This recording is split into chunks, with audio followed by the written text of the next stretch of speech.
Welcome to our podcast, Geeks We Are Your Fathers. We're three proud geek dads and we're here to talk all things technology, gaming, science fiction and more. In this episode we're focusing on everything music.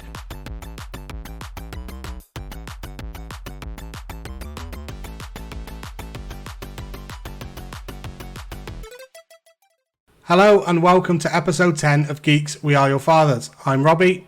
I'm Pete. And I'm Dave. So we had a chat last week about some of the geeky subjects that we could cover on future episodes of the podcast. And one that we all got very excited about was music. So that's what we're going to talk about this week. What was the first piece of music that you guys owned? This is going to be so embarrassing, isn't it? I think what's going to come out. So actually, the first album that I bought with my own money was The Kids from Fame. which I'm sure you've all heard of. Robbie's probably not seen the original TV series, but it was massive, wasn't it, Dave? Back in the day, Kids from Fame. Oh, it's huge! It was sticker books and everything. Oh, I even had a pair of leg warmers down the roller disco. Right, it was that I got that into it. It was very good. So that was When was it? Early 80s. Yeah, must have been. Yeah, was it Alan Parker who did that? Was it Alan Parker? The British theme from Fame. No, the whole TV show. Wasn't he behind that? I don't know. We'll have to Google it. I have a feeling he was. Yeah. So anyway, so that was my first album. But actually, the first one that I think I remember walking into WH Smith's was Paul Hardcastle 19. Remember that? No, 19. Yeah, very much so. Yeah. What a track that was. I mean, it was totally repetitive. Well, he did the TV theme, didn't he, to Top of the Pops in the end? So.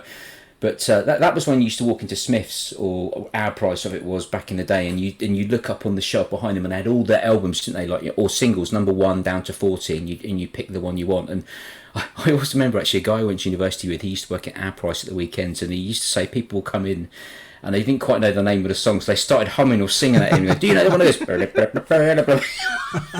And they get very upset with him when he said no, don't know what that was. and now we have Shazam. And now we have Shazam, absolutely. So that was my first signal. That was Paul Hardcastle 19. Yeah, my first album was The Kids from Fame. And then I forget what my first tape. Oh no, I don't. I do remember my first tape. My first tape was Now That's What I Call Music number 1. Wow. Double cassette. There was a number 1. There was a number 1. In fact, at one point I had 1 to 20 on cassette. I think I eBayed them in the end. Wow.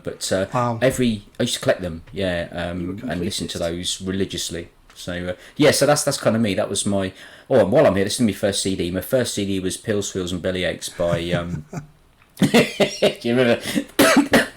Excuse me. Oh gosh, Pills, Feels and Bellyaches by the Happy Mondays. No, sorry, I'm choking on my beer.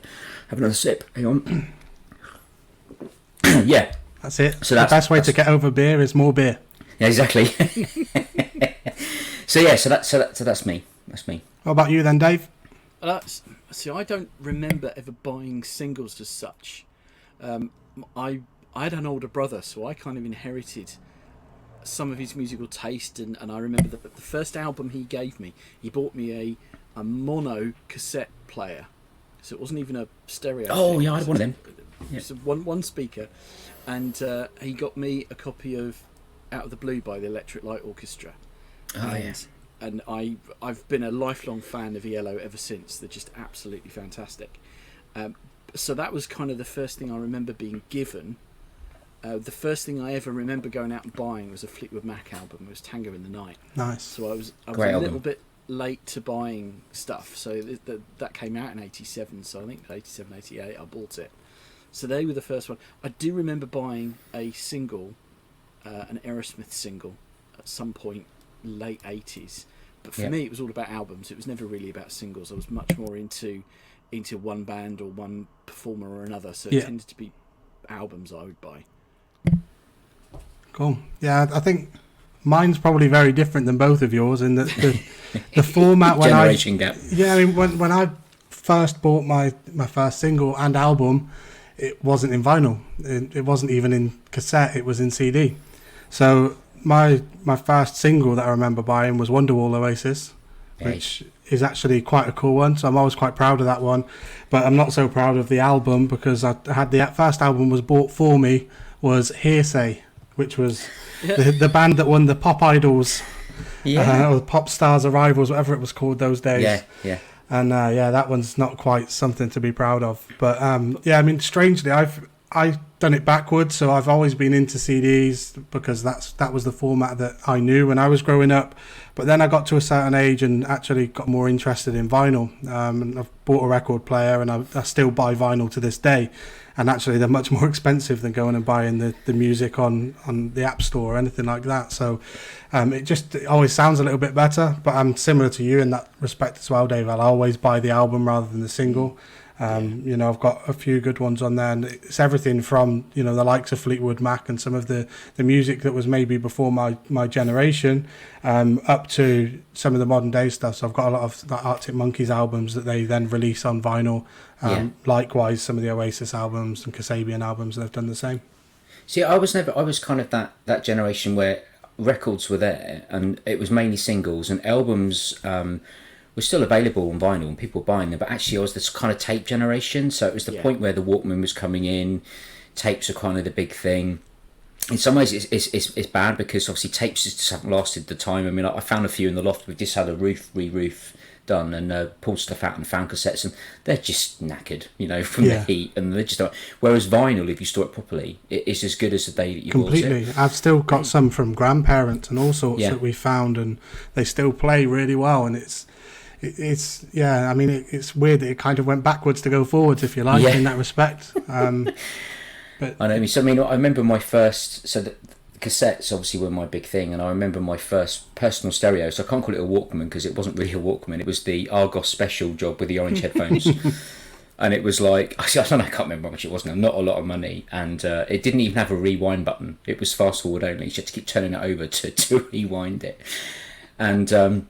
That's when I started getting into, I guess, recording. Like we used to record the top 40 off the radio. Dave, you would have done this, right? You get your Ghetto Blast or whatever, and you record Bruno Brooks on Radio 1. You try and, like everyone did, try and cut the DJ voice out before you spoke all over your song. It was almost impossible to do that. Well, I remember, I can still remember sitting in my bedroom, avoiding doing revision for my A-levels, listening to a tape that I'd recorded a couple of years earlier, and on there were things like Peter Gabriel's Sledgehammer and B-52's Rock Lobster and classic David Halen, Van Halen stuff. That was kind of the era. So there was me hiding in my room, not revising, playing darts when I should have been revising maths, listening to exactly as you said, stuff recorded off the top 40. I remember that distinctly. That's kind of my only memory of cassettes, is that I don't think I never bought a cassette in my life, but I do remember recording and having my sister's karaoke machine and doing exactly that with the top 40 and recording them and recording myself as the DJ over the top of some of them and all that sort of stuff. But I never knew it as a real music format that I went and purchased. Did you ever make a mixtape then, Robbie, or were you a little bit young for that? Did you, create your own, give it to a girl, that you fancied? And I think I received a couple of mixtapes, but I never made any. But it was more, by the time I got to secondary school, it was in the generation of burning CDs. So it was the same sort of thing, and I did make plenty of them, and I probably still have a few lying around in my car now that I've made. So it's, it just kind of moved on from being a tape deck to recording CDs and burning everything onto a CD instead. Well, I think my brother is 13 years older than I am, so it's one of the reasons why I've kind of inherited some of his musical tastes, because when I was growing up, I was going to school early 80s. He was always already a grown man, and so he was into all sorts of weird, wonderful stuff at the time. But I remember him specifically actually splicing tapes. Oh wow! Because back then, there weren't many twin tape deck machines. No. So if you wanted to make your own tape, you literally had to splice it. You had to cut it with a razor blade and stick it with a piece of sticky tape. I remember him doing it. What, this normal like C90 cassettes, that type of thing? Was it a proper big reel thing? No, it was C90s. I mean, it seemed very ramshackle to me. It seemed to me you wouldn't be able to keep the thing because you'd end up breaking the tape, or it would end up eating or being eaten in your machine, and then you'd have to pull it all out. I never played around with that, but I do remember him having the kit to do this hand splicing of tapes. It seems Wow. weird to me. Yeah, my sister's 6 years older than me, and I remember plenty of times when I was younger getting into trouble because she obviously she did have a lot of music with tapes and cassette tapes, and the amount of times that I used to mess them up in the machine and they'd end up everywhere, and having to try and rewind them and hope that she didn't notice. Yeah. I've got to say, the first I bought a CD player, I can remember it distinctly because it was in 1992, and we talked about earlier about the whole idea of getting yourself the big hi-fi stacks, these great big things that were, they were a certain size because they had to be the size of a full-sized LP, 12-inch disc, Yeah. a 12-inch LP. So you got these things stacking, and I'd gone and bought myself some of that a couple of years earlier, but it didn't have a CD player in it because it was still quite new at the time. But when I bought the thing originally, CD players were hundreds. Yeah. And by the in between times things had got, so I went and bought a separate CD player and went out, and all of a sudden the fact that you don't have to rewind, or you can listen to the songs you want to listen to, and you go, I don't listen, I'll skip that one. It was like a revelation. I'm sure nowadays it was the same thing when all of a sudden we're going away from music, but all of a sudden when you're able to pause live TV, Yeah. for someone from an older generation like me, that blew my mind. And I'm sure that there are some of the younger generations now, you had to watch it while it was on. But then I suppose they'd say the same in terms of you actually had to go and buy the album, because I mean, I suppose now there's as much of a question of what was the first album you bought to what was the last one you bought, because people just generally don't buy music anymore. No. I mean, I don't. You look at the likes of Napster and LimeWire and things like that existed that really pushed people away from buying physical music and downloading it, albeit illegally. But then, they've brought it back round now with the likes of Apple Music and Amazon Music and Spotify, where you're paying a subscription, but you're now spoiled for choice. I mean, I love the fact now that I can just think, I haven't listened to a song from X band in so long, and then I can listen to their entire back catalogue within seconds. And you can attach it to any speaker in the house, and you can listen to it wherever you want, whenever you want, and you've got it there. As long as you're paying your subscription, it's there. It's not going anywhere. Yeah, and although you don't physically own it, it's just crazy how I feel like how far it's come in probably the last 15 years. Yeah. In comparison to probably the 50 years before that is insane.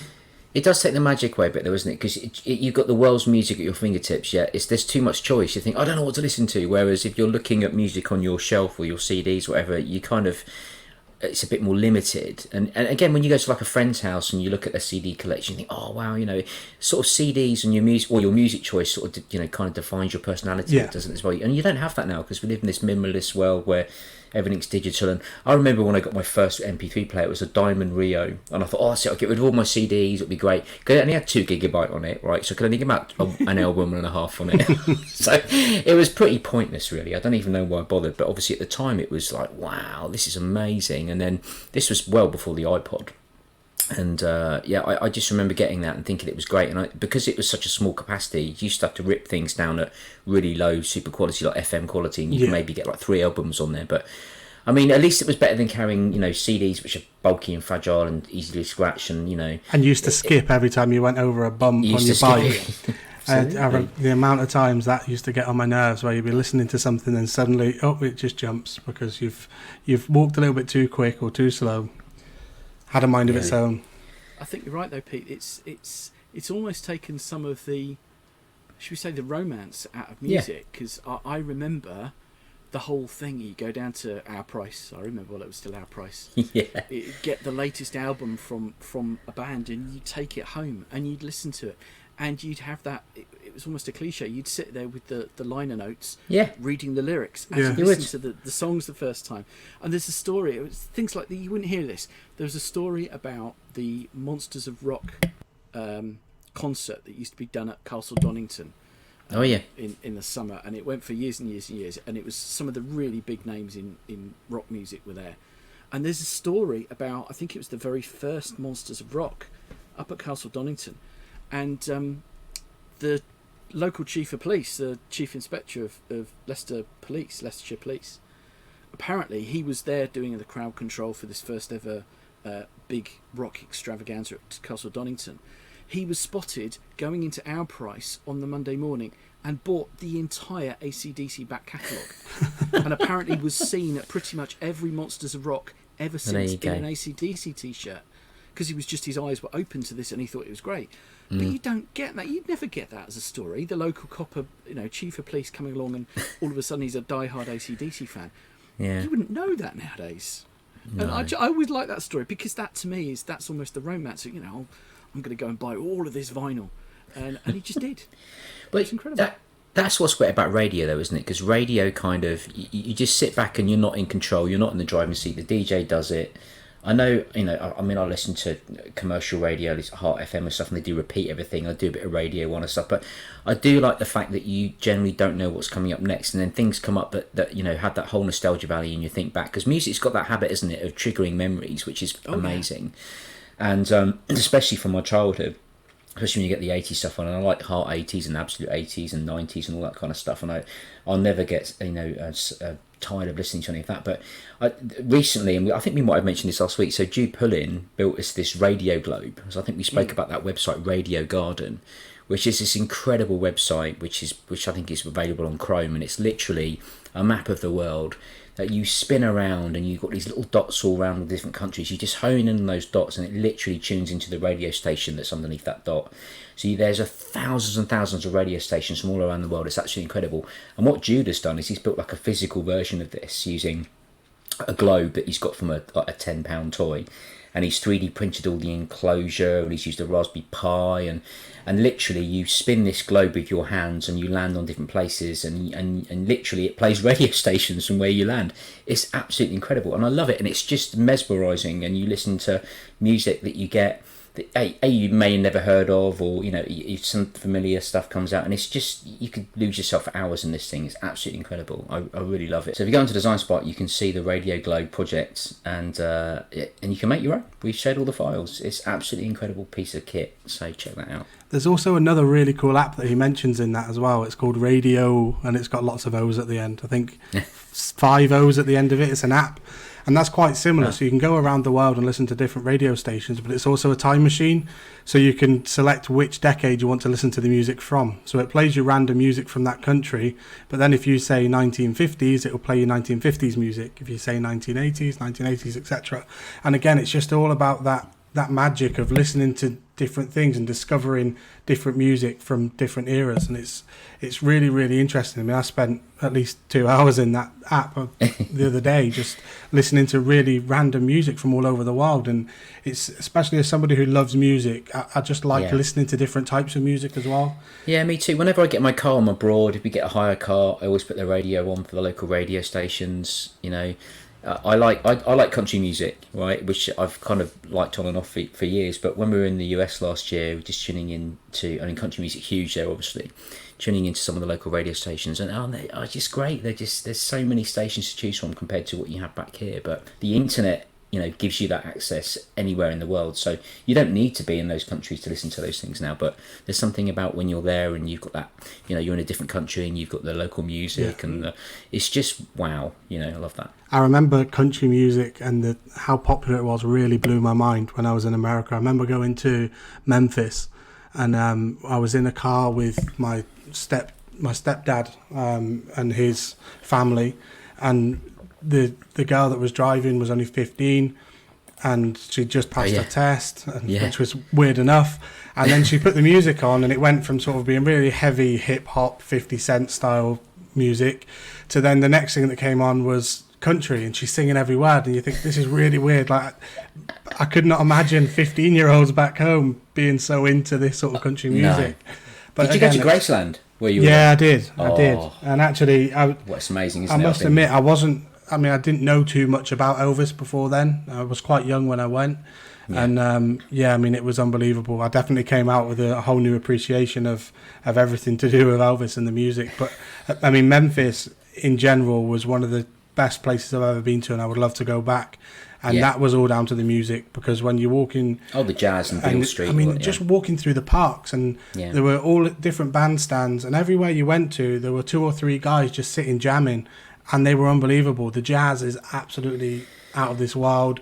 And just some of the talent that's there just from people sitting on the street singing with each other it just blew my mind. I can imagine. You know where you need to go if you haven't been to Austin in the US. I haven't yet. No. Wow. I mean, that is the place. There's basically a long street in Austin, or plenty. There's loads of bars, and I mean, I've not been for a few years, but it probably still happens. But there are bands, up and coming bands. They play in these bars all the time. Every night there are new bands. You can just go have a beer, listen to these bands. When I went, a few years ago, they have all their CDs on the bar. You could buy the CD. This are probably all downloads now, isn't it? But that is an incredible place. If you like live music, Austin, Texas is just an incredible place to go. Absolutely amazing. You'd love it.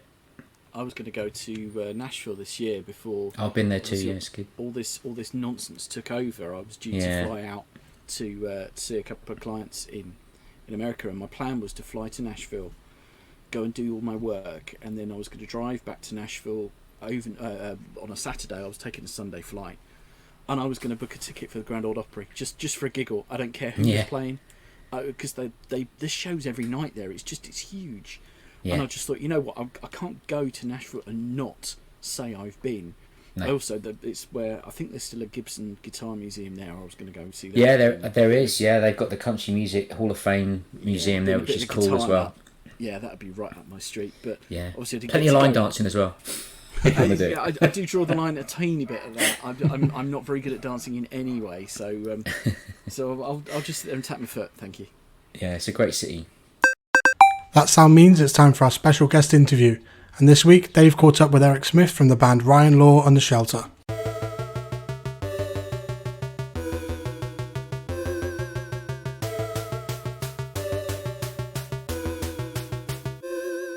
Hi everyone, I'm here with Eric. Eric is somebody that Robbie, Pete and I have known for some years, and I won't necessarily say he's as geeky as we are, but I think it's probably safe to say, Eric, you're comfortable around geeks. Should we say that? I'm comfortably geeky. Yeah. There we go. So kind of you are one of us, really. Yeah, we're all one. That's something we can all agree on. We're all part of the gang. Yeah. The reason we wanted to speak to Eric is that he and a couple of his friends have done something pretty impressive and released an album in the middle of lockdown, whilst the three members of the band are separated by some ridiculous distance. So the band is Ryan Law and The Shelter. Eric, who is Ryan Law? Who are Ryan Law? I don't even know the answer to that. What is pluralism, I think, is the question. So Ryan Law and The Shelter is, I'm going to use the word consortium, but it's three guys. So it's myself, the singer and songwriter Ryan, and then our bass player Russ, who got together in like March, and we started saying, hey, let's make an album, because Ryan and I have played together off and on for 12 years. Russ and Ryan were in a band in uni back in like the early 2000s, and Ryan's had these songs bouncing around, and so we said, hey, we've got time, like, right, we're all home, we're all still working all these things, but we're home. Could we make this work? And Ryan lives in Qatar and had just set up a new little studio / office in his house. And he's like, hey, I think I can figure out how to make this work if we can get tracks to each other. So he and I started exchanging ideas and tracks. Russ joined in and started exchanging ideas and tracks. And then we got a drummer involved, got a pedal steel guitar player involved, got a singer in Germany involved, and the producer is in New York City. So pedal steel's New Mexico, producer and piano player and bass player in New York, drummers in South Carolina, backup singers in Munich. I'm in the UK, and Ryan's in Qatar. So very spread out. No one is actually in the studio together yet. We're still able to make an album, put things together, thanks to technology, for lack of a better way of putting it. And that's the part that interests me the most, because I think it's fair to say people have been doing this kind of stuff in their bedrooms now for some time. So there are any number of names out there who started out being effectively YouTube stars. They sat in their bedroom, they produced some of their own music, they published it out to the world. So I'm guessing that whole home recording thing, that's not anything new, really. But No. from your point of view, I mean, it sounds like you're saying your friend Ryan has his own little studio. Did you have to start from scratch? No, so yes and no is what I would say. So my wife and I did a podcast for a little while. So we had the input, the interface to go from live sound of some type, right? Whether it's a line input or guitar or something like that. Yeah. Into your computer. And look, I mean, GarageBand has been packed in with every Mac since what, 2003? Yeah, that's true. Yeah. And obviously beyond that, there's a ton of other amazing recording software. There's obviously Pro Tools. There's things like Reaper, and they make it super easy. So what we did is I ended up having to buy some studio speakers, bought some additional cabling, and would just sit in my office at night. And I can get into how that worked because I play guitar, and obviously that gets really loud. I can talk about that here in a minute. But we would just record through that. I'd use a program called Reaper, upload it to Google Drive. Ryan would download it, put it into the song, and go, okay, this fits, this doesn't fit, and we would just keep bouncing ideas back and forth. I mean, we ended up probably doing 100 takes of a lot of the songs, which makes it a lot tougher than being live in a studio. We're like, do it again real fast. You have to record, then send. And then we, uploaded everything raw to the engineer, James Frazee, in New York, who made it all into Magic, put it all together, produced it, made it feel really clean and clear. And it never felt difficult. Other than, and I don't know how you're wired, but creativity for me, often you have to be with somebody. Like, it helps to bounce ideas. So it was a lot of Zoom calls, talking about things, and it was a lot of just conversations. But we got there in the end, and actually, to be quite honest with you, it's actually turned out a lot better than we thought it would. Because you never know when you're in isolation trying to put something together, is this going to really fit in the end? And it actually did. Yeah, and that strikes me as maybe the most difficult part of the whole process is that isolation. Because I know, I read about lots of bands and read about how they've done things, and sometimes a band gets together in a studio and bashes through a song to make it feel right, and other times you've got the bass player in there for a month doing his bass lines again and again and again, and then he goes on holiday while everybody else then comes in and records the rest. So I suppose that working in isolation isn't new, but it feels that there was a barrier because of the distance. Did you really felt that? I mean, yes and no. It's kind of a weird one. I mean, I think the key that really helped us was I know Ryan really, really well. He's best mate, and so we know how each other think, and we kind of talk through enough, and kind of he wrote most of the songs, and I put the help with music to it and things. So you kind of had an idea of where it was going, and that really helps. If it was just like two completely abstract ideas, it would never work. And then our drummer is a guy named Dominic, and is just phenomenal, and really brought just a real level of class to the whole thing, which allowed our bass player then to lock in and make it all work. So things started flowing because ideas were kind of generated. So the whole heart of the band is really just Russ, Ryan, and I, and we're all on the same page of where we thought it needed to go, how it needed to feel. And then we had a couple of studio musicians who kind of helped polish it up, including our pedal steel player who's played with the likes of people like Willie Nelson. Right. Yeah, so it really brings like a level of class to it, and it's a weird thing to say, and I wasn't dropping his name, wasn't just to like drop his name, but in the midst of 2020, all these guys aren't touring, so you're able to actually get somebody like that who normally would just tell you, no, we're good, like, thanks, I don't need to talk to you right now. So it's worked out. But I mean, even Taylor Swift's most recent album that she made with Aaron Dresner from The National, and I forget the guy's name from Bon Iver at the moment. I'm blanking. That's how they did it. So she recorded it at her house and would send tracks to Aaron, and he would go, okay, what about this? And they bounced ideas back and forth. And Justin, that's the guy's name from Bon Iver, same thing. So they never got together because of quarantine, and that's how the whole Taylor Swift album came together as well. So it's becoming less weird, I think, to think about not having people like a Led Zeppelin album in a, at 2 a.m, 3 sheets to the wind, making a record. I think it's a lot easier now than it used to be. Yeah, and I'm interested actually in the way that there seems to be a process in a building block approach. So there's you and Ryan that have done kind of the core of it. Then you're talking about the fact that the drummer comes along and adds his interpretation to it. So it's this constant building block process. Yeah. So the easy way to do it that anyone can do is we recorded a lot of scratch tracks.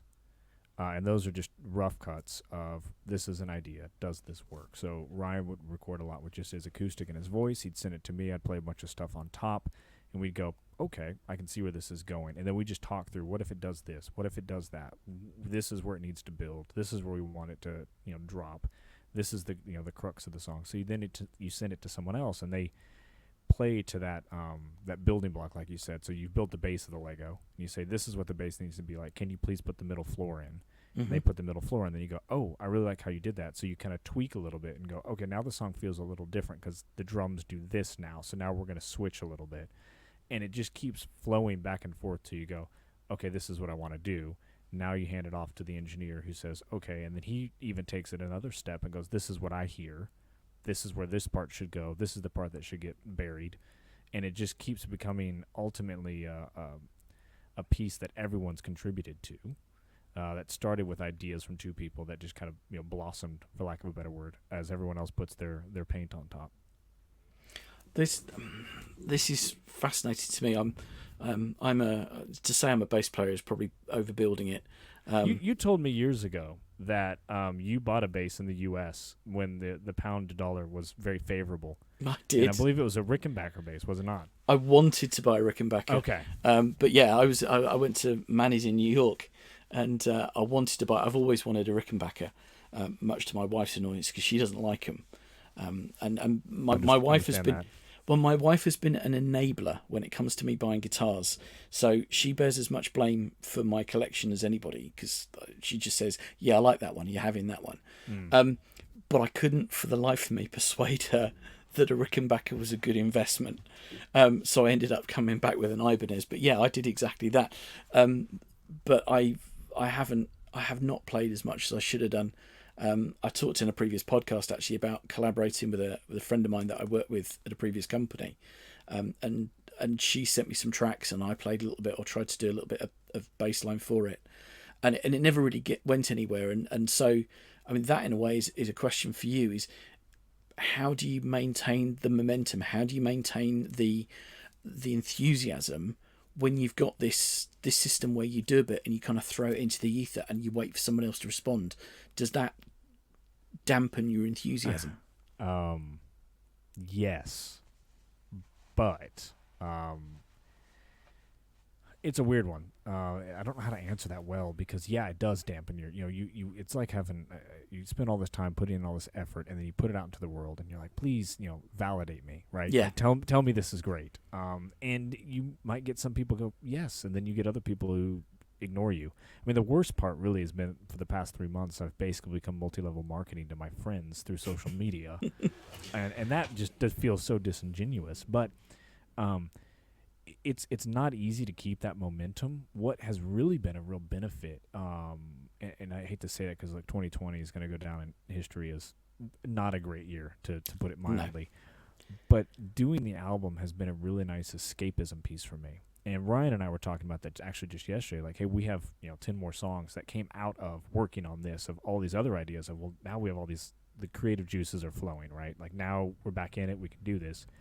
And yeah, we may never go anywhere, we'll never play the Grammys, but it's mentally really good for us to find a creative outlet that you don't find when you're sitting at home, 24 hours a day. So that's kind of what's spurring us on right now, is the fact that there's songs and music we just have to get out, which sounds really artistic and silly, but it's true. Like, when you have that creative bone, no matter what it is, and I think about this for like engineers, and I think about this for anybody, like if you have something creative in you, you're going to get it out somehow. And whatever that looks like. And that's what this has basically become. So if we make another album, nobody ever likes it, okay, like we'll just deal with that. But this one actually, we actually even got some good pub on one of the top Americana blogs here in the UK. They gave us a really good rating and said it was great. The guy's been really friendly. He's letting us advertise the album on their site, and they get like legitimate reviews and legitimate hits every month. So that was validating enough to have one person who had no vested interest say, this is pretty good, I like it, I'd like to hear more from you. And that's enough for now. Yeah, I could see that it's different to, like you say, being pimping up all your friends on Facebook, which I was going to mention that because I've got to say I loved your, should we call it a guerrilla marketing campaign? I don't know if that's the right word. I loved the approach you took. I mean, it was just, it resonated with me and I laughed and it stemmed from, so just to help frame if anyone, ever goes and looks this up, we joked about the fact that we're all in our late 30s. Bass players just turned 40. We're all dads, and it's like, what is more dad than being like, hey, late 30s, let's make an album? And then it's like, well, what else is dad? Well, dad is minivan in the U.S., or dad is cargo shorts, or dad is, really tall socks with sandals on, that kind of stuff. So we're like, let's just embrace the fact that we're dads, and just tell everybody we'll make you a dad or more dad, using it as a verb or adjective, if you listen to the album. And it actually worked out pretty well, because you got to make fun of yourself at some point, because you're like 37 putting out your first album. You have to laugh at that. Yeah, I know that resonates with me enormously. And I don't know if this is going to sound condescending, but it actually sounds very English. It sounds very, making fun of yourself is something we're pretty good at. Yeah. And the fact that you're American, that sounds condescending. It's not meant to. It really resonated with me. So how successful was that? You said that you've got reviews off this this Americana website. Did they find you from Facebook? Was that the path to that channel, as it were? I would love to tell you that's the case, but the deep, dark underbelly of the music industry is you have to be hustling. And I'm probably these guys are going to listen, I know they will, so I'm just going to say it. I'm the most hustler of the three of us. So I've been out there chasing people, contacting record labels, found the Americana blog, spent a lot of time reading their stuff. It's actually a really good blog, found it a while ago. And contacted them and said, hey, I got an album coming out, can we talk? And we reached out, we got to know each other, and it just came from finding people. And it's unfortunate, like any industry, you can be really good or really bad, but if you don't know anybody, it really doesn't make a difference. Okay, well, it's that saying. It takes years to be an overnight success. Yeah, exactly. You can't expect things just to turn up in your lap. It's got to be an element of hustle to make it work. Yeah. Having said that, I did love the Facebook campaign. You're welcome. Really... we may bring more of that back. We'll see. But I mean, when it comes to music, the other thing too is, in a normal year, I mean, you're nothing if you're not touring, right? You've got to build that fan base. You've got to find ways to get people, because everyone's vying for ears and vying for ultimately where they put their pound note. So if you're not touring, it makes it a lot more difficult to get to be known. And this year, obviously, you can't tour. So again, you go, well, put out an album when no one else is going to go to a bar, that sort of thing. So got to keep the social medias going. Absolutely. So have you self-published this, or is this through a record label, or how have you done it? No. But if any record labels are listening, we're happy to have a conversation. It was independent. So one of the things keeping in theme with the podcast here, it's really easy to publish music. So when you say, hey, you put an album out and it's on Spotify, or it's on iTunes or Google Play or Deezer, or Napster's still around in case you're wondering, you go, wow, that's a big accomplishment. It actually is just signing up with certain publishers who allow you to keep your publishing rights and all that kind of stuff, setting a date to release it, taking care of the artwork and all that kind of stuff, and then hitting publish. I mean, it's not really any different than posting an Instagram post or anything else. So in my mind, it was going to be this big deal. Like, I'm going to have this moment, and there's going to be angels singing, and there's going to be clouds parting. And instead, it's me sitting at my computer going, enter, done. And album comes out 2 weeks later. So kind of sucks some of the fun out of it, doesn't it? Yes and no. It does in a way, but at the same time, it's putting the power into your mouse button, as it were, rather than anybody else's. It does at least give you the power to do these things.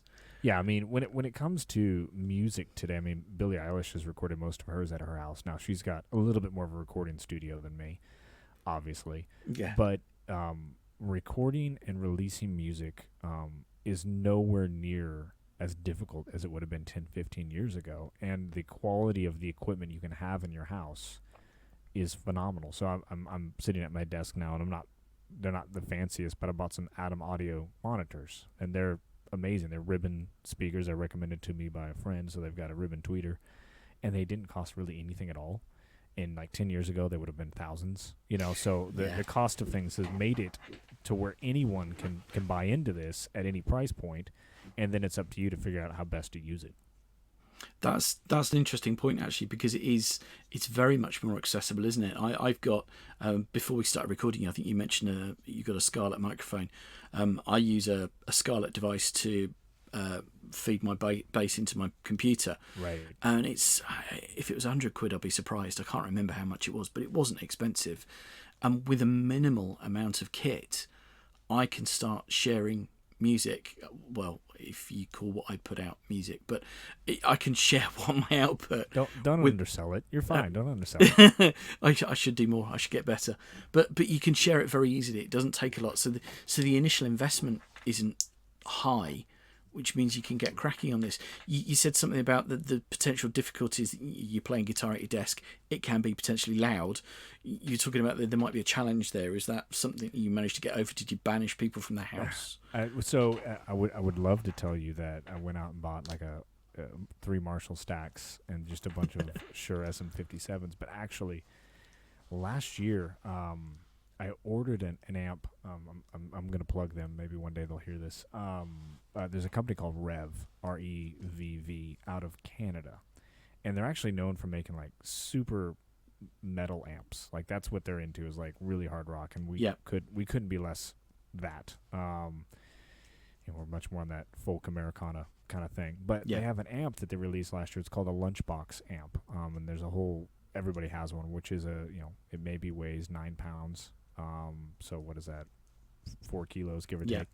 So it's a tiny little portable amp. They're called Lunchbox amps because you can take it as if it's a lunchbox, and it's all valve, all tube. But it's got embedded in it kit that allows you to run the amp without a cabinet. So if you know anything about valve amps, you usually have to have a load of some type against those, or else you melt the transformer. Yes. So this one already has the dummy load built in. And using a company called Two Notes, it has their Torpedo speaker emulation built in. So on the back of it, you can just plug straight into your Scarlett Red box or any of your DAWs. And using their software, you can emulate, 500 different cabinets, 1,000 different mic placements, 4 different rooms. And look, to be quite honest with you, it's not the same as doing it live, but it's 95%. I'm a bit of a guitar purist and nerd, so it bothers me, but the average listener is going to not know anything. And I had a long chat with our engineer. He's like, look, he's telling me the people he's recorded with, he's like, this is typically what we do. We run it into a system so that we can then process it as we want. So you're basically doing what I'd be doing to you anyway, but in a studio, in a studio, and obviously charging by the hour. So it allowed me to actually run the whole thing silently in my office. And so I could record till 1 or 2 in the morning and not wake up the entire house. And it's been a real nice thing because my wife's like, this is great. I don't have to hear you, blasting 35 watts of Vox through the house. And it allows you to have one amp that also emulates different sounds. I can get into the nerdiness if you want, because it uses a thing called impulse response. But it's a really great piece of kit. So if you're a guitar player who's trying to figure out how can I play at home, there's a lot of different versions of this. You don't have to buy just this amp, but it makes it super easy. And that's the challenge we overcame, because then I could record full blast guitar, but you wouldn't know because I'm listening to it in headphones. Yeah. I'm going to have to go and investigate and see if they've got a bass head version. So Rev doesn't, but Two Notes makes a thing called a Torpedo, which is what the software is. They have a few different versions. And they absolutely do. So you could run a bass amp head into it, and that would work. Or if you were using your computer, and I'm not selling it, just kind of helping out here, you can actually run it into the software in GarageBand, because it's called Wall of Sound is their software. You're learning something here, but Wall of Sound. You can actually run it as a background within GarageBand or any of your other programs, Pro Tools or anything like that, and you can emulate amp cabinets and amp heads if you're not actually running an actual power amp in front of it. So there's a few different ways you can do it, and that isn't as good as using an actual amp, but again, it's a lot better than just plugging straight into the computer. Yeah. I have played with that kind of direct input straight into the computer, and it kind of does what I need it to. But yeah, I can imagine that recording you need to go to that next level and make it. Yeah, more realistic. I'm sitting behind me here, and I've got a few guitars here. I've got a pedal board with 12 pedals on it. So you run all the stuff as if you normally would if you're playing live, but then it just goes into headphones, and then when you're done, this is what the studio monitors here are for. You crank those up real loud to hear it more in the room.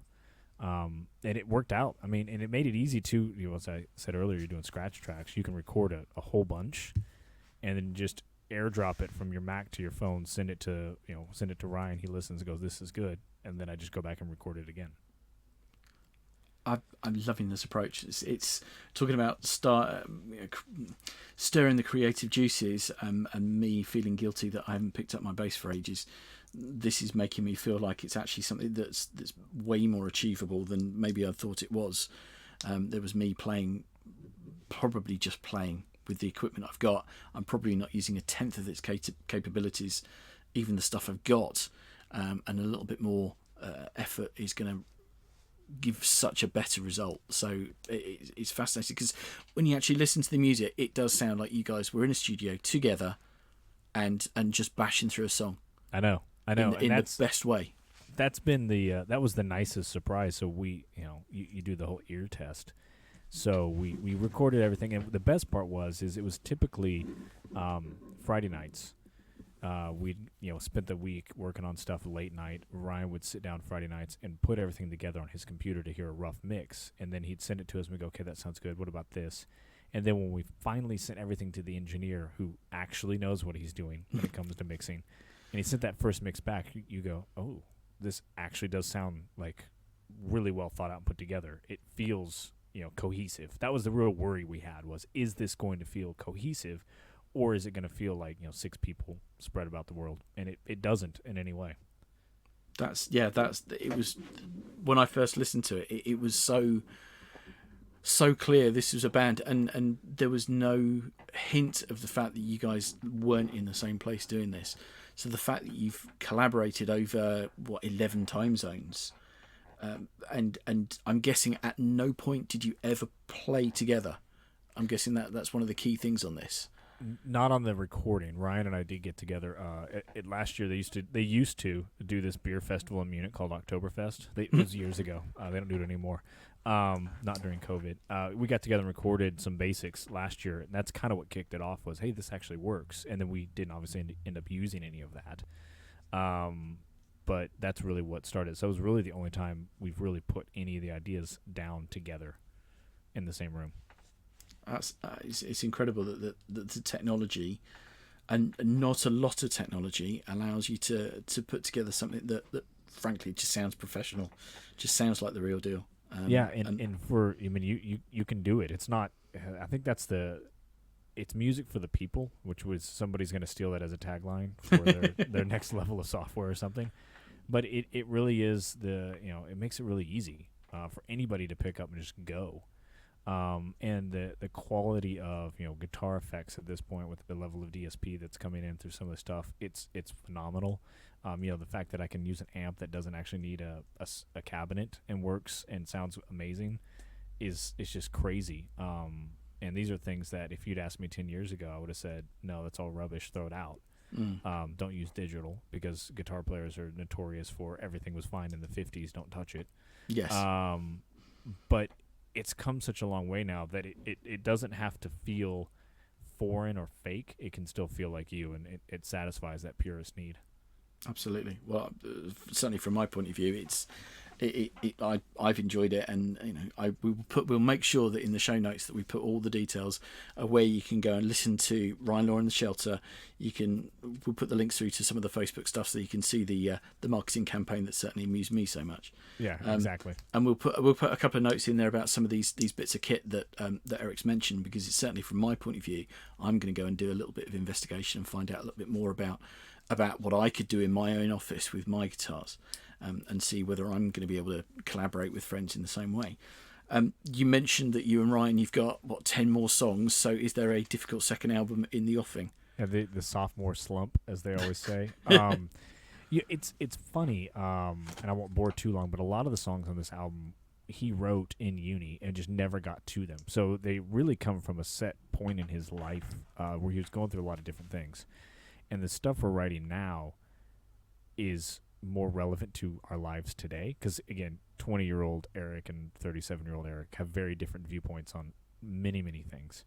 And so the stuff now, we like it better because it's more relevant to us, but it probably won't be as good. I mean, that's generally how these things work, right? Like, no one ever likes the second album. Except for maybe, like, Versus by Pearl Jam. That one's pretty good. We'll take that one. But, like, you know what I mean? Like, second album's never as exciting. Well, that's a whole other podcast. What second albums are worth listening second to? album?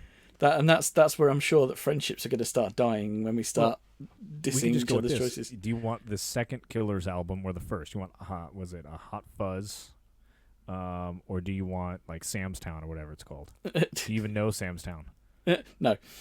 There you go. That's all you need to know right there. Oh dear. So I think we're probably going to wind up there because it's been fascinating to talk about this, Eric. It's really engaged me seeing from the first mentions that I saw on your Facebook feed about Ryan Law and the Shelter and going, well, what on earth? Because I knew you played guitar a lot. I've seen pictures of you on Facebook. You played in church quite a lot, I believe, and you played with mates. So the fact that you were a guitarist wasn't a surprise, but then all of a sudden this started coming along and it really piqued my interest.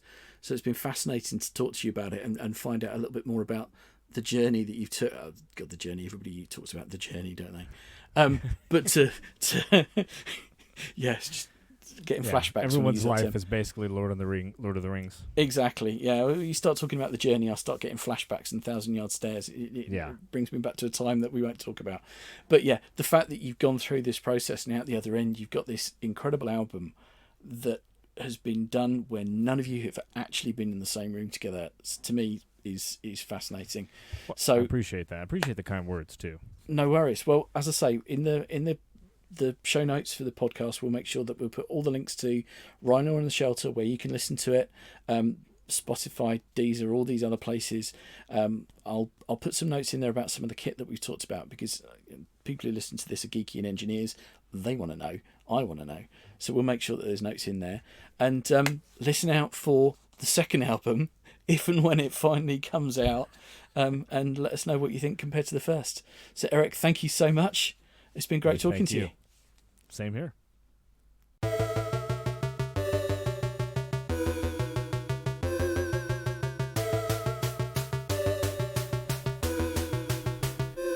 It's time now for In Pursuit of Dispute, the section of the show where we all agree to disagree about a geeky subject.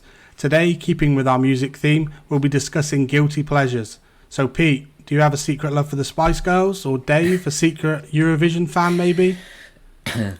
Or Eurovision. Oh, come on, everyone loves a bit of Eurovision. They've just even released a movie on Netflix, haven't they? Yeah. With Will Ferrell. Robbie, you just completely stole my thunder because Eurovision is my guilty pleasure. It is just brilliant. Everything. I mean, it's so the great Sir Terry Wogan used to call it Eurovulsion, but the fact is he loved it and he was just such a part of it. And now Graham Norton does it. He's just as good. But he's very good at it, actually. He's brilliant. He's fantastic. But I love Eurovision. I love everything about it. I love how seriously some countries take it, how much tongue-in-cheek it is sometimes. I love the commentary. I love the lunacy of it, the whole build-up. And like you say, we've just had that Eurovision movie, which we've watched, I think, 3 times now. Because I've not watched it yet. Is it good? Oh, it's fantastic. It's really, really good. And all the songs in it are proper Eurovision songs. Wow. You could easily think of them being slotted into the lineup. So, you know, I've got 1,000 Eurovision memories from either going around people's houses and having Eurovision parties. Yeah, we do. I'm old enough to actually remember watching the Bucks Fizz performance live. Me too. When they won. Yeah. I remember... Oh dear, I remember Dana International, and I remember... Gina G. Just a little bit. Gina G. I remember that one. We was robbed. We was robbed. That was, you know... But the voting is terrible, though, isn't it? The tactical voting just means that we'll never win. Maybe that's why my generation look at it so differently than you guys, because you had the little bit of success back in the day, and seeing some of the things going on and it, how good it was. Whereas all I've ever known from watching it is tactical voting and the UK being on between 0 and 10 points. I've never known anything different, and usually it being a really terrible entry, no matter who's been going in from the UK. Yeah. Well, there was one a few years ago. It was a band called, I think it was called Scooch. Yes, flying the flag, and it was so tongue in cheek and so risque that I think it might have been one of those things that if you were a native English speaker, you'd sit there giggling with how risque it was. Anybody who wasn't a native English speaker, probably it would go over their heads a little bit. It was a perfect Eurovision entry. We were never going to win in a million years, and that's the thing. For me, it's not about whether we win. England's not going to win it. The UK's not going to win the Eurovision unless there's a real seismic shift. Batshit crazy thing going on. It doesn't matter. It's just the sheer lunacy of it. My favourite Eurovision winner was there was a Ukrainian singer called Ruslana. She's still around. She's actually a politician in Ukraine now. And she did this song, and I remember Terry Wogan's comments about it, and it's just a proper Eurovision song. You wouldn't go out and buy it. You would go and buy an album by almost any of these people. It doesn't matter. It's just, I remember an entry from Moldova where these guys had elf hats on. They were like 5 foot elf hats, and somebody came out on a unicycle. I kid you not. This is, there's the Russian grannies that were on a few years back. There's no other musical event in the world where you have quite such unadulterated lunacy, and everybody, well, I say everybody, there's a bunch of people who take it seriously. Yeah. There are. I love it. I absolutely love it. When we've won it, apart from Bucks Fizz, I don't think the actual people that have sung the songs for us have been English. Did Gina G win it? I can't remember. Did she actually win it? No, she came second or third, I think. Did she? She's Aussie. But Katrina and the Waves won it, didn't they? And they're Canadian. obviously American. Yeah. Yeah, you're right. I mean, but then if you look at the entries, sometimes there's been Cypriots or Greek entries. It turns out they grew up in North London. Yeah. It doesn't matter. It's the commentary of it. Graham Norton just has a deadpan delivery and a dry sense of humour for that kind of stuff. And Terry Wogan was just the same before him. Yeah. Ryland does the semi-finals, because now of course we've got the semi-finals. When I first started watching Eurovision, it was one event. There were however many countries, there were 15, 20 countries. Now of course Europe spans half the globe, it appears. So there's so many entries that there has to be a semi-final. There's 2 Israel, semi-finals Turkey, they're in it, aren't they? Australia are in it. I know, as then well. they throw Australia random. I was so keen, but apparently the Australian fandom is nuts. I can imagine. They get up at 7 o'clock in the morning to watch Eurovision, and when I think it was the 50th anniversary of Eurovision, I think the EBU said, you know what, let's let the Aussies enter for a giggle, and they've just carried on. And I love the fact that they're in it. This is this is as far from Europe as you could physically get on the planet. Do you know what? And they're allowed to enter. It's great. It is great, and do you know what? I imagine that the Americans who haven't had Eurovision and this film appears on Netflix, they're probably going, "What the hell is this thing?" Yeah, they probably have no idea about Eurovision. They're missing out so much. They've missed it. Eurovision is great, and I'm assuming it's broadcasted around the world like most things these days, right? Oh yeah. It's just whenever Eurovision comes along, 'cause it's usually kind of mid-May, second week of May, something like that. There's almost always a bunch of different documentaries that come out. So whether it's the history of ABBA, or whether it's the great failures of the Eurovision, or whatever it is, there's always something that comes out at that time, and we'll sit and watch it, and it's, to me, it's just fun. And it is occasionally there are some really good songs in there. Occasionally there are some real shockers, but what was the one this year? There was one from Iceland, and it became a TikTok sensation because it was a really random song, but it was actually quite good. That's the only one that I'd heard, if I'm honest. There was one because all the entrants had been announced for the 2020 Eurovision, and of course it didn't happen. It was meant to be happening in I think it was Netherlands, and by the time it came round, the venue was a hospital, very much like the Excel had been turned into the Nightingale Hospital. So it just wasn't happening. There's no way you can bring 500,000 people in one place from all around the world in the current crisis. But the songs that were going to compete were in there. The Russian entry is, if you just want to laugh, is worth Googling. So I'd say to anybody, if you just want a giggle for 3 minutes, because they're all like 3 minutes, go and Google the Russian 2020 Eurovision entry and go and watch the video on YouTube. Okay. I think the band was called Little Big, and it just made me laugh. And that to me is all about it. It's all very well people taking music seriously, and yes, there are times when music needs to be taken very seriously. but at the same time, I love things that make fun of those things that I love, whether it's games or whether it's music, or I'm quite happy to laugh at everything to do with what I love. I'm quite happy to laugh at myself, and to me, Eurovision is that lighter side of music. I just adore it. I'm with you. That is one of my guilty pleasures, actually, Eurovision. But my other, and I think Robbie will relate to this, is High School Musical. Right, I love a bit of High School Musical. My daughters, it's probably because of them, right? Because when they were growing up, it was High School Musical was on 24/7, right? And they were watching it all the time, and the songs. We bought the albums, we played them in the car, and you've kind of got a bit of a problem when you start listening to them when they're not in the car. The girls aren't with you. So, love a bit of High School Musical. I think it's absolutely brilliant. There's some fantastic songs in there, and they're real sort of sing along type of moments when you're sitting in the traffic and people look at you funny when you're belting out a bit of. But yeah, so yeah, that's probably for me. I mean, and actually, funny enough, they watched it the other week. They watched number 2, which is done. You've probably seen them, Robbie, but there's one where they go to the country club and they all work and they do a show, and the girls are always singing the song about the Pineapple Princess Tiki, right? The one, so we're singing that in the house, and the girls will start it, and then I'll finish it off, and it's just great fun. So yeah, so that is something that happens quite a lot in our house. We watch High School Musical and have a bit of a laugh, and it's good. But so that's probably my guilty pleasure after Eurovision. There's a series on there as well now, Pete, on Disney Plus. High School Musical, the series. Apparently it's terrible. I don't know. The girls won't watch it. My kids watched it. They said it was okay. They made it to the end of it at least, so that can't have been terrible.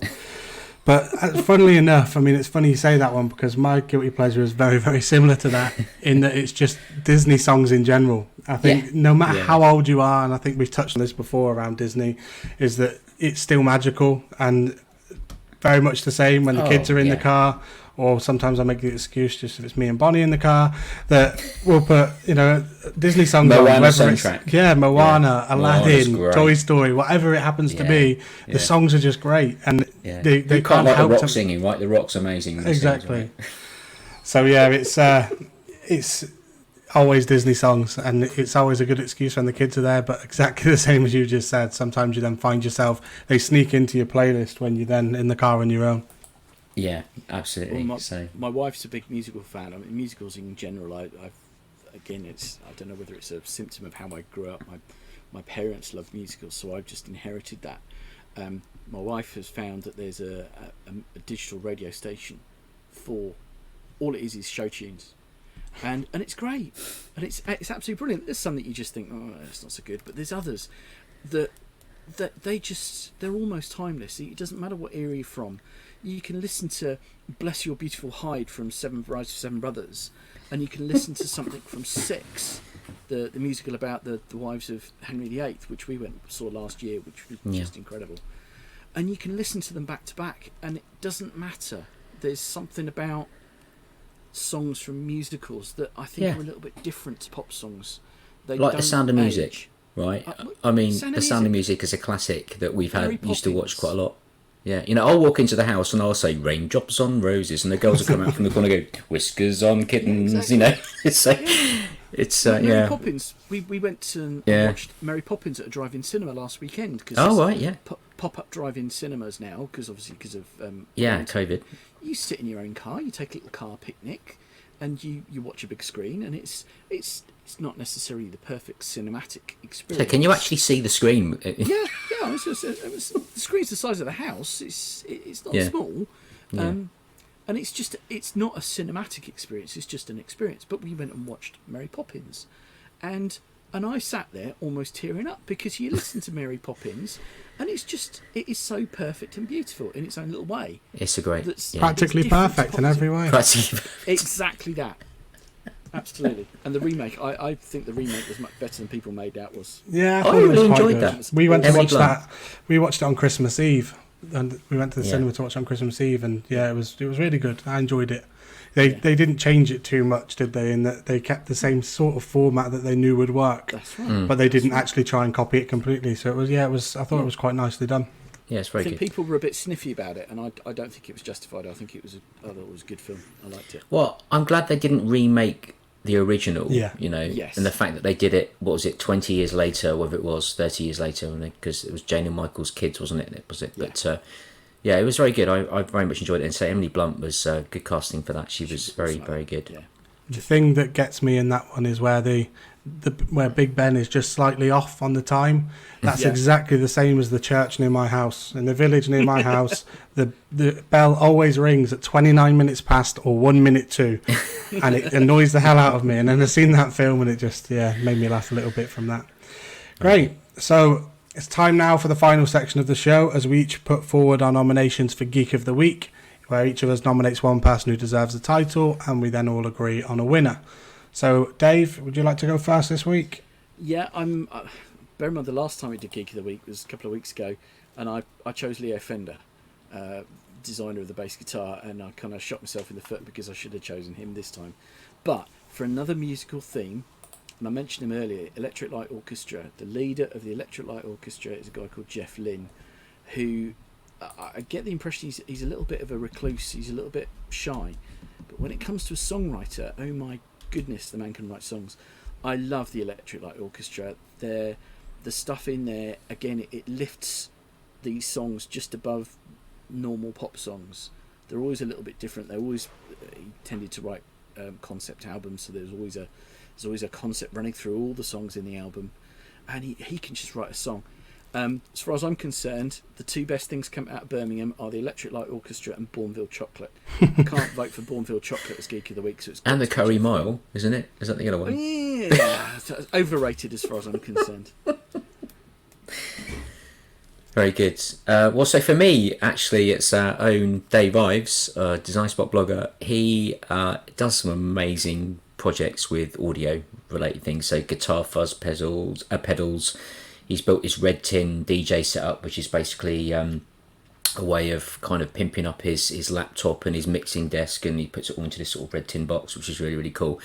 And he's built amplifiers and pimped up speakers, and he's done some really, really, really cool stuff over the years. So if you go onto designspot.com and search for Dave Ives, you'll see all the stuff that he's kind of built over the last couple of years. There's all kinds of stuff, modular synthesizers and say guitar pedals, and his DJ Red Tin, and go check him out. It's really cool.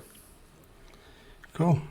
Mine is also music themed, but strangely he's actually a Berlin based artist called Kolja Kugler, and I'm hoping I'm pronouncing that right.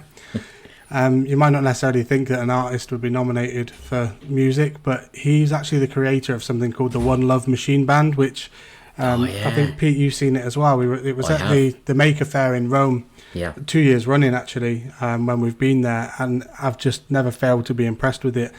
So he's an artist that builds sculptures, and he built these. They look like robots. One sitting at a drum kit and the other one playing a guitar. But where it really gets cool is that he's then used all sorts of different pneumatics in the back of it to make them actually move, and they really do play the instruments. It's not just a case of them making sounds, they play real songs. It is quite heavy metal, literally heavy metal. Literally. But it's so cool. I mean, I was there in 2017, then again in 2018, and it was there both times. And I think I must have watched them every hour on the hour, both times that I went, because there's always something else that you can look at to see how it works. Their eyes move, their mouth moves. They're actually playing these instruments. It's so cool. And then very, very loud. Yeah, and the last time I seem to remember as well, he introduced some birds sitting along a long metal pole as well. And he just would rush some wind up there, and suddenly they would make a noise as well. So, it's just very, very clever in how he does it. And he's a very eccentric man as well, in that he says, I don't build robots, I build sculptures. They just happen to move and play music. So he's my nomination this week. Yeah, it's very cool. So who's going to get the crown? I mean, I've got to go for Jeff Lynne. Really? I was going to go for Kolja Kugler, because that sounds amazing. I've just Googled him while you were talking. I was going to go for Dave, but but look, actually, seeing as I've seen that the robot, and Dave does some cool stuff, obviously, right? But the robot band guy is just mesmerising what he's done. It's incredible. The fact that it all syncs in with the music is just an incredible piece of art and engineering put together. So yeah, I'm going to go with him. Yeah, I've got to agree. I've just Googled what he does, and it just looks incredible. I would say to anybody who hasn't seen it, just Google One Love Machine Band and you will not be disappointed. It's impressive. Although I didn't want to have to try and say his name again, but he has won. So congratulations to Kolja Kugler, this week's Geek of the Week. And that brings us to the end of yet another episode. So thanks once again for tuning in. If you enjoyed this episode, please do 3 things for us. Subscribe on your favourite podcast platform, leave us a review, and share it with a friend. For more episodes and bonus content, please head to designspark.com/podcasts, and we'll see you all again next time. Thanks, guys. Thanks, guys. See you all soon.